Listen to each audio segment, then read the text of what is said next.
Magandang araw sa ating lahat.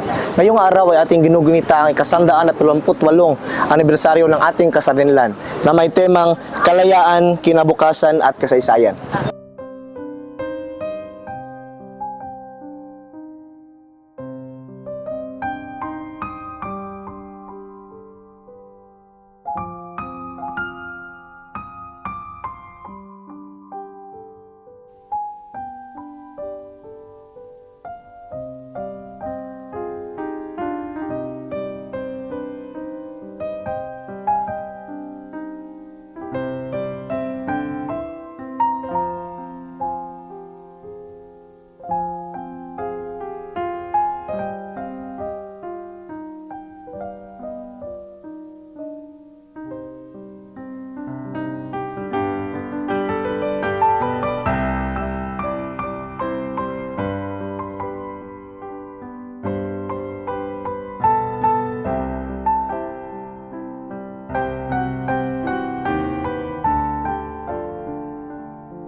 Sa pagdiriwang ng ika-128 anibersaryo ng Araw ng Kalayaan ng Pilipinas, nakiisa ang mga kawani ng pamahalaan ng LGU Dangkagan, mga men in uniform at iba't ibang grupo at sektor ng mamamayan ng Dangkagan sa makabuluhang seremonya bilang pagpupugay sa mga bayaning naghandog ng kanilang buhay para sa ating kalayaan.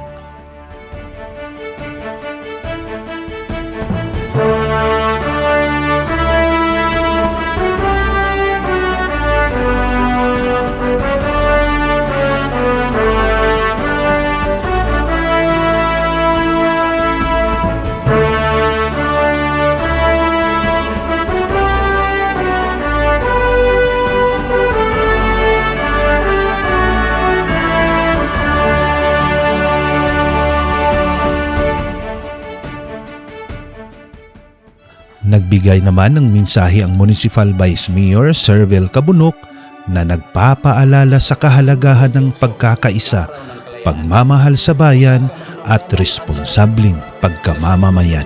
Sa kaisog, sakripisyo ug dagong gugma sa atong mga bayani.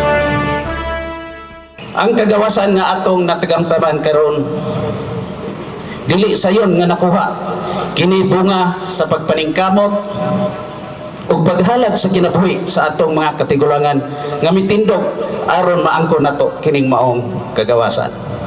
Busa isip lumulupyo og leader sa atong komunidad, atong paningkamutan nga mapreserbar ang tinuod nga kahulugan sa kagawasan, pinaagi sa mantinud-anong pagserbisyo, responsableng pagkalungsuranon o aktibong partisipasyon sa pagpalambo sa atong lungsod.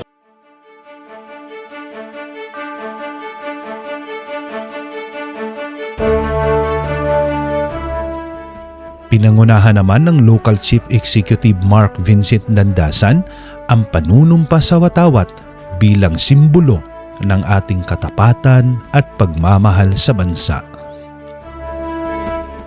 Ako ay Pilipino buong katapatang nanunumpa sa watawat ng Pilipinas.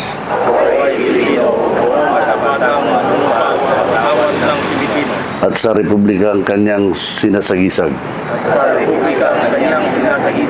Na may dangal, katarungan at kalayaan na pinakikilos ng sambayan ng makadiyos. Makakalikasan, makatao, at makabansa.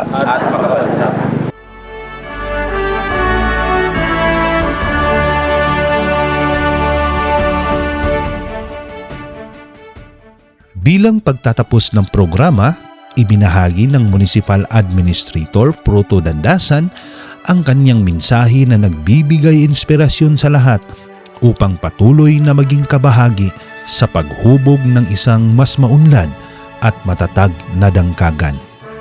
Anya, apektado ang local government sa kahirapan dahil sa global crisis na kasalukuyang nagaganap at nananawagan din siya na kailangang magkaisa ang mga lider ng ating bansa, lalo na sa sigalot na nangyayari ngayon sa national government. Allow me to say what I feel nga karon nga panahon, gwapo kayo nga ang gisulti ganina is maghiusa ang tanan leaders. Pero what is now happening? Unsay nahitabo sa Pilipinas? How could we achieve, how could we unsaon nato pag maayo, unsaon nato pag pursay sa atong foresight nga will end nga gwapo nga as of now nakita nato ang problema sa atong mga leaders sa taas. Then kita din gani while ago nanumpa ta sa watawat what is a rule unsay atong mga katungdanan, unsa atong participation, unsa atong trabaho para pagtabang sa gobyerno. So karon din ani murag nabutang bitaw ta grassroots nga ma-feel na to tanan. Sila dito dili nila ka-feel pero kita dani ma-feel na to ang kalisod. Muna nga I hope everybody will pray nga not dili siguro ta mag-side but we will pray that everything tanan-tanan masitol sila dito kay karon man good for me it's about fighting of powers. Ambot og nasay pagkuugwala kay bisan in the Senate na mo claim nga Gatchalian, na mo claim nga sabihin isa si Alan Cayetano, Peter Alan Cayetano. So kana dili na to na sila in mind but there is a big effect sa atong serbisyo dinhi sa gobyerno. Mabuhay ang Pilipinas, kalayaan, kasaysayan, kinabukasan.